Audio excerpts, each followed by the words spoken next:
Pelinolistna ambrozija je enoletna rastlina, ki cveti od sredine julija do oktobra. Njeni listi so pernato razdeljeni v ozke roglje. Steblo je dlakavo, doseže višino od nekaj centimetrov do 2 metra. Najpogostejša je ob prometnicah, na odprtih peščenih površinah ter na njivah.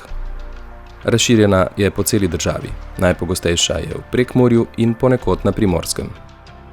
Kakšne težave povzroča? Je zelo alergena rastlina, povečuje stroške kmetijske pridelave in zmanjšuje pridelek. Kako preprečevati njeno širjenje?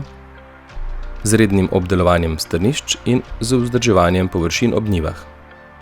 Z rednim čiščenjem mehanizacije, ki je v stiku z rastlinami v času semenjenja ali s tlemi. Kako jo odstranjevati? Najboljše je mehanično odstranjevanje v obliki puljenja oziroma večkratna košnja. V skrajnem primeru s talnimi ali listnimi herbicidi.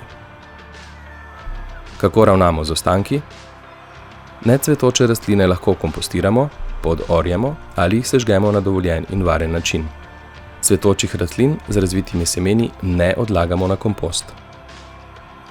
Pozor, rastlina je alergena, zato pri odstranjevanju uporabimo rokavice, v času cvetenja pa tudi zaščitno masko. Še zanimivosti? Semena so v tleh kaliva do 40 let. Posamezna rastlina lahko razvije 2000 do 40 000 semen na leto. Vsak lastnik zemljišča mora v skladu z zakonom o zdravstvenem varstvu rastlin ambrozijo na svojem zemljišču odstranjevati. Bodite pozorni pri prepoznavanju, pogoste so zamenjave z navadnim pelinom.